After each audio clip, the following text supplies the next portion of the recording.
The Selfish Path to Romance. Download Chapter 1 for free at drkenner.com and at amazon.com. Our country, the noblest country in the history of men, was based on the principle of individualism, the principle of man's inalienable rights.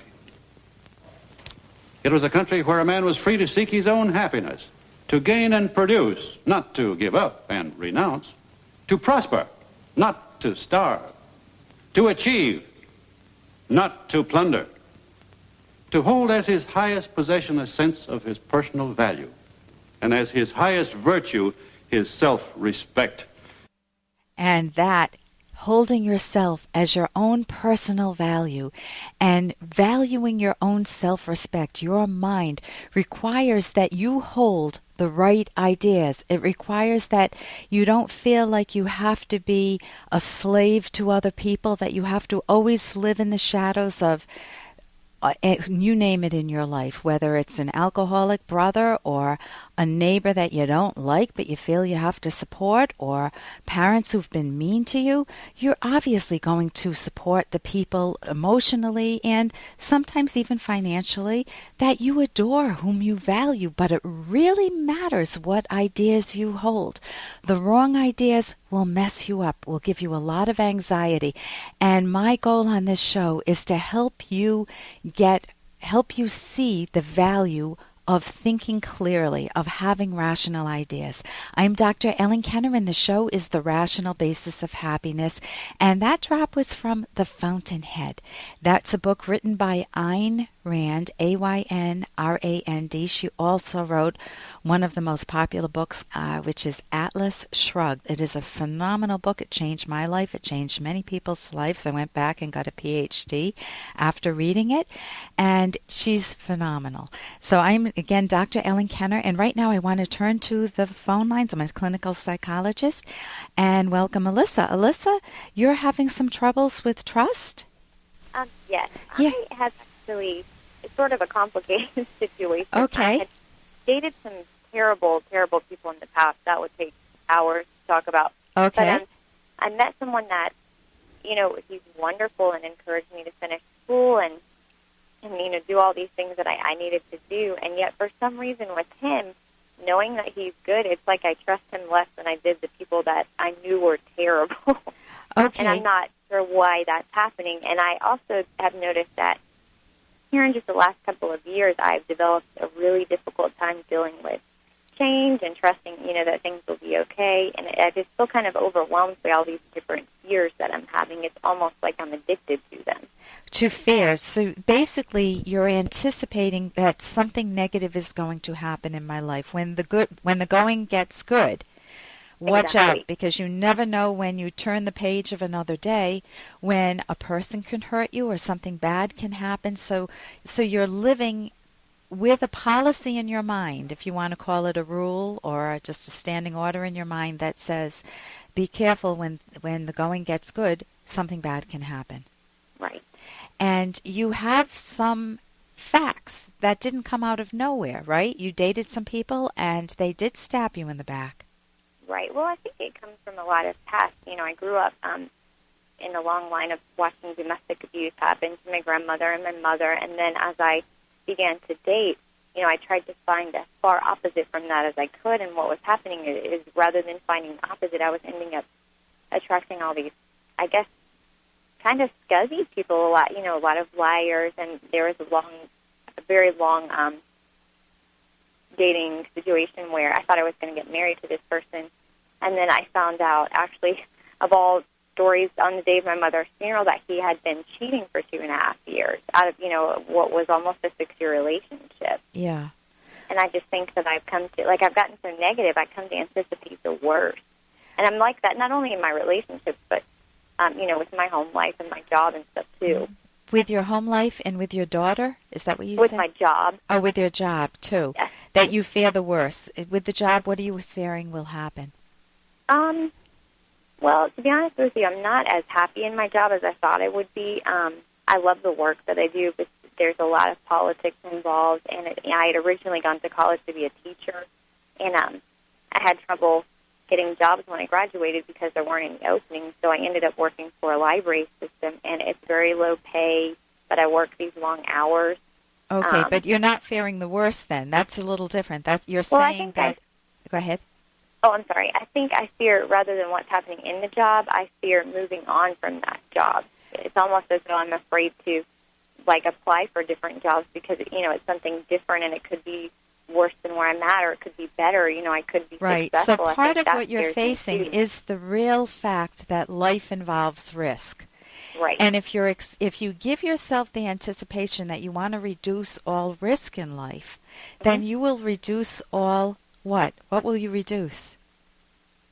By reducing risk. Right. If I were to reduce all risk, I wouldn't want to drive on the roads because who knows what can happen, right? I wouldn't want to necessarily eat certain foods because who knows what can happen. I might not want to date anybody because who knows what can happen.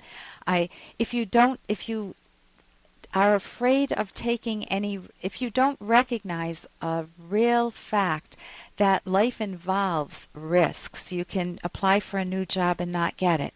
If you don't acknowledge that, then you'll drive yourself batty. Whereas if you say life involves reasonable risks, and I can apply for a job while holding on to my current job, assuming you wouldn't lose it in the process of applying and, them wanting recommendations. But I can apply for a job, and you could have a different policy. My husband's policy when dating was nothing ventured, nothing gained. How does that differ from avoid risk, avoid hurt? It doesn't really. Well, nothing ventured, meaning if he does... Go ahead. Oh, just prevents you from gaining anything. Right. When I first went back to school, I didn't know whether I would ever get into college.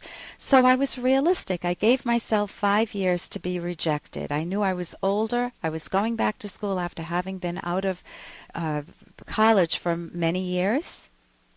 And I didn't know if I would ever get accepted into a PhD program. Come on. I had to take the graduate record exams. I didn't know if I would do well on those. So I did my best. I studied for the grad rec exams. I applied to school. I did not get into the only school in my area that I could go to the first year. And so I called them up and asked them, what could I do the following year to get in? So I'm doing something a little different, which is what? You're going after it rather than just waiting for it. Right, and and how could that help you in terms of the job? Then we'll go back to boyfriends. Well, I think if I don't apply for a job and, risk, I guess what I'm doing is by not taking that chance, I'm not finding out that there could be better out there. There could be better. Stagnant. By avoiding the pain of failing, you avoid success too. Right. This is what a good job search looks like.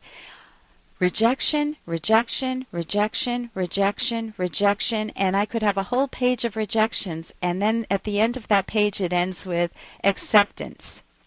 Meaning, all I need is one acceptance. I can apply to 20 jobs, and if 19 reject me but the 20th accepts me, and I like the job, then I'm a success. So it's what do you say to yourself when you, in quotes, get rejected? If you make it an identity issue, oh my God, this means I'm no good, or there's something wrong with me. If you know that's not accurate, don't play that game with yourself. Just say, I know I'm a good person and they probably had many applicants. I don't know what their thinking is. With dating, you want to have that view of, are you still there, Alyssa? I am. Mm-hmm. Okay. With dating, you want to definitely look at how you selected the guys in the past because you want a different method of selecting. If you have a good guy now, enjoy it. If you're always looking around the corner, it will make you and him anxious, and this is much easier said than done. Right. You can always go to a cognitive therapy website, academyofct.org.